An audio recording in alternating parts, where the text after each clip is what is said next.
भस्मासुर की महाबली। बंद करो ये जय जयकार। ये जय जयकार हमारे क्रोध को और भी भड़का देती है।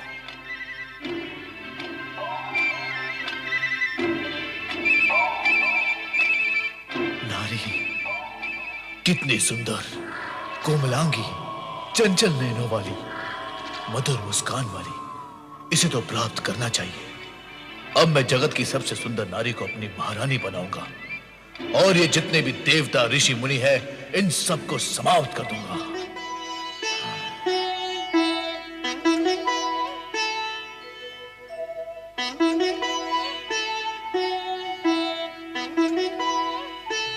रक्षा करे भोलेनाथ, रक्षा करे भोलेनाथ, रक्षा करे भोलेनाथ, रक्षा करे। क्या हुआ नारद, इतने व्यग्र क्यों हो रहे हो? ये सब आप ही की कृपा का दुष्परिणाम है भोलेनाथ। तो क्या अब हमारी कृपा से दुष्परिणाम भी होते हैं? अवश्य होते हैं, हुए हैं और हो रहे हैं भोलेनाथ। अयोग्य और दुष्ट प्राणी को यदि ऐसे पद, अधिकार और सुविधाएं दी जाएं जिसके वो योग्य ही नहीं है, तो क्या वो उसका दुरुपयोग नहीं करेगा भोलेनाथ? और फिर उसके दुष्परिणाम नहीं होंगे? तुम किसके विषय में कह रहे हो नारद? आप सब जानते हुए भी भोले बनते हैं, तभी तो आपको सब भोलेनाथ कहते हैं। आप भली भांति जानते हैं कि मैं भस्मासुर के विषय में कह रहा हूं। तुम्हें क्या कष्ट दिया उसने? कष्ट? भोलेनाथ, वो मेरे सर पर हाथ रखने चला था। फिर तुमने क्या किया नारद? प्राण बचाकर भागने के अतिरिक्त मैं करता भी क्या माता? भोलेनाथ, मेरे प्राण तो जैसे तैसे बच गए, किंतु उस दुष्ट असुर ने मृत्यु का नंगा नाश ही आरंभ कर दिया था। भोलेनाथ, वो दुष्ट असुर निर्दोष प्राणियों को भस्म की ढेरी बनाता जा रहा है भोलेनाथ। मेरी समझ में नहीं आता भोलेनाथ, आप क्यों दे देते हैं वरदान ऐसे दुष्ट प्राणियों को जिसके वो योग्य ही नहीं होते?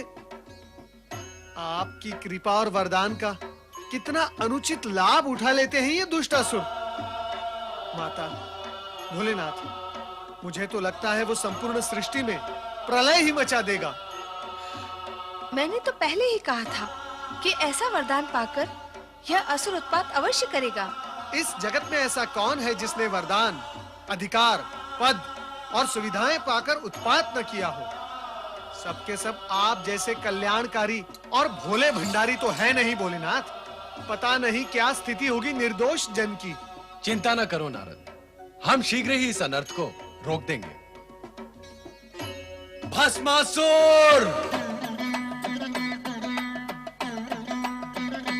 तुरंत उपस्थित हो जाओ।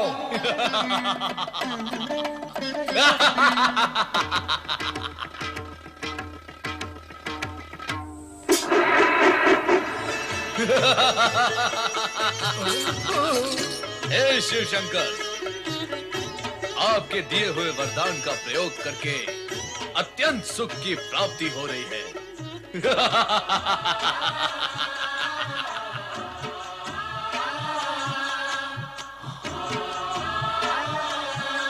ये सुंदरी कौन है? मुझे इस प्रकार क्रोध से न देखो सुंदरी।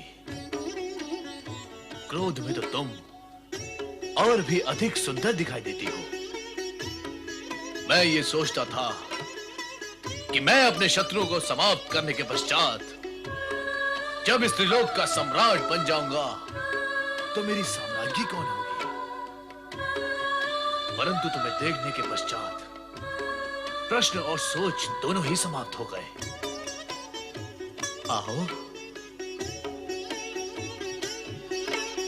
मेरे पास आओ।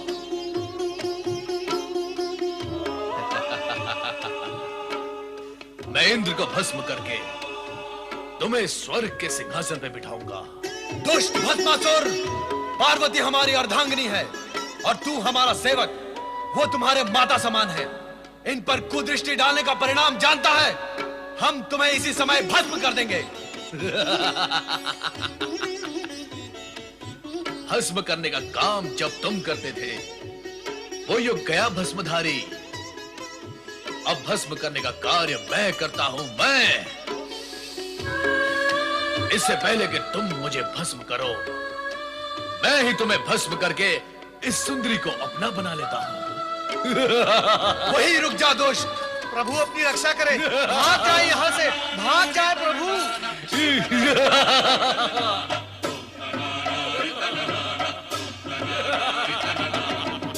भस्मासुर,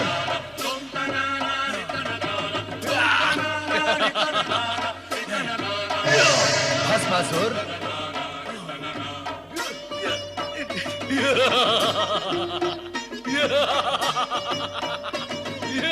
भस्मासुर,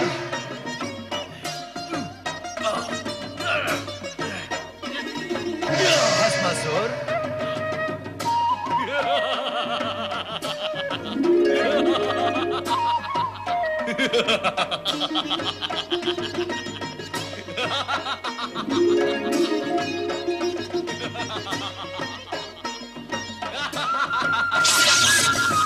नारायण नारायण। अयोग्य प्राणी को अधिक अधिकार देने का परिणाम सदा दुखदाई होता है। देवेश्वर, आप ही से वरदान पाया है और अब आप ही को भस्म करने पर तुला हुआ है ये दुष्ट प्राणी। नारायण नारायण। अब तो मुझे ही कुछ उपाय करना होगा।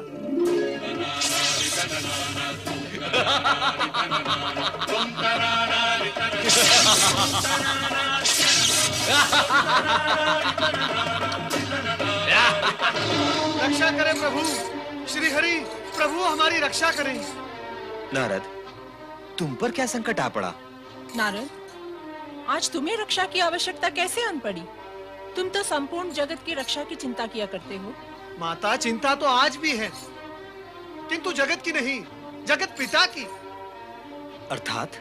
श्री हरि, भस्मासुर को वरदान देकर भगवान भोलेनाथ स्वयं संकट में पड़ गए हैं। वो दुष्ट भस्मासुर भगवान भोलेनाथ के सिर पर हाथ रखकर उन्हें भस्म करना चाहता है। पर नारद, ये भी तो शिवलीला ही है। शिवलीला? श्री हरि, ये कैसी शिवलीला है जिससे प्राण संकट में पड़ जाए? नारद, शिव ऐसी ही लीला करते हैं कि जगत के सारे प्राणी इस सत्य को जान और मान ले कि अयोग्य प्राणी को अधिक अधिकार और वरदान देने से जगत को दुष्परिणाम भोगने पड़ते हैं। किंतु इस समय तो आप उन्हें दुष्परिणाम भोगने से बचाएं। स्वामी, आपने सदा ही शिव पार्वती को संकटों और बाधाओं से उबारा है। आप शीघ्र ही उनकी सहायता करें। वो तो करनी ही होगी।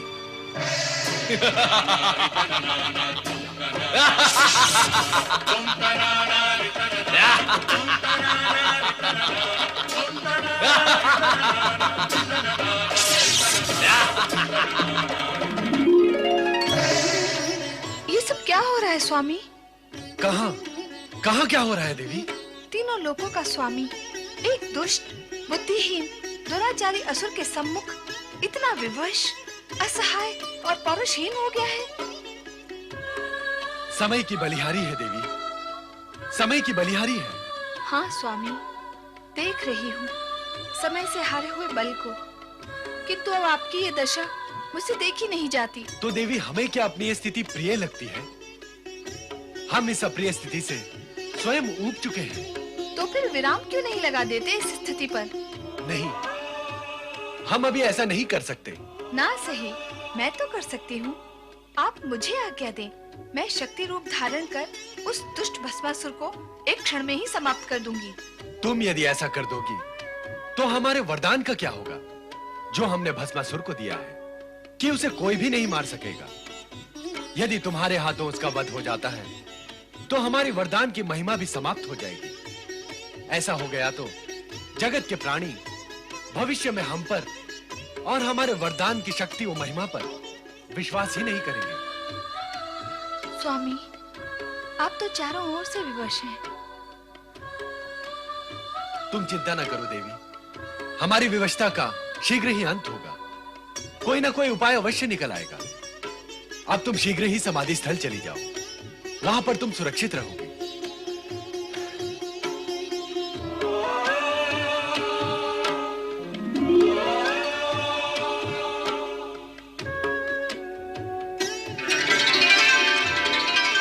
कहाँ है शिव शंकर? कहाँ है महादेव?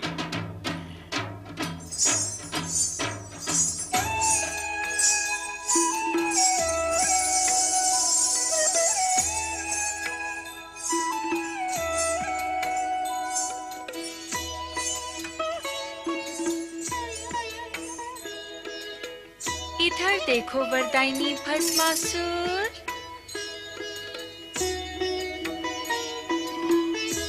ध्यान से देखो।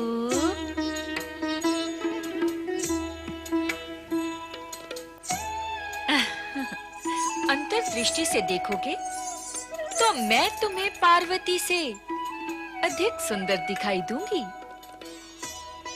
मैं त्रिभुवन मोहिनी हूँ।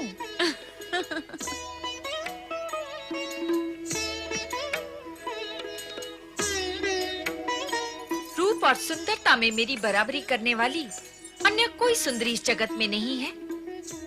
मुझे अपनी महारानी बनाकर जगत का सर्वोत्तम सुख भोगो भस्मासुर।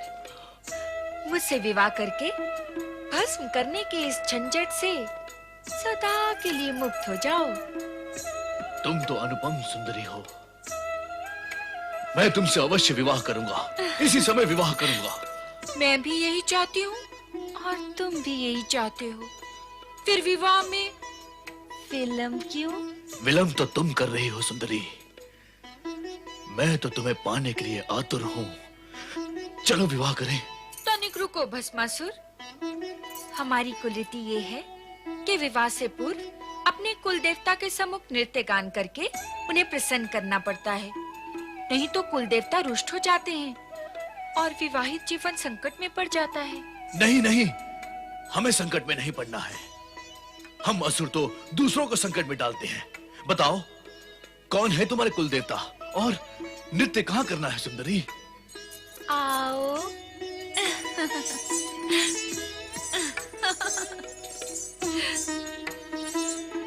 ये वट वृक्ष हमारे कुल देवता हैं।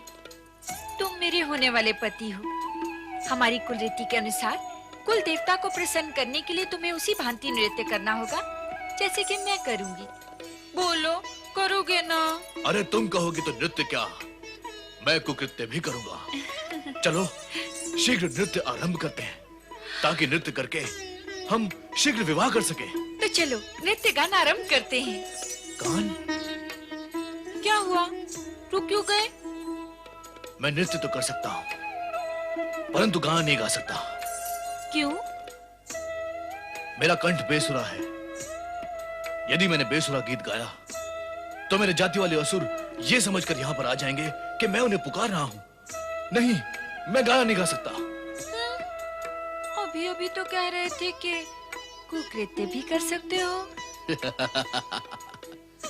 कुकृत्य करना तो हमारा कुल धर्म है सुंदरी, परंतु मैं गीत नहीं गा सकता। तो ठीक है, तुम केवल नृत्य करना, किंतु उसी भांति जैसे कि मैं करूं। वैसा ही करूंगा। चलो शीघ्र नृत्य आरंभ करते हैं ताकि हम शीघ्र विवाह कर सकें।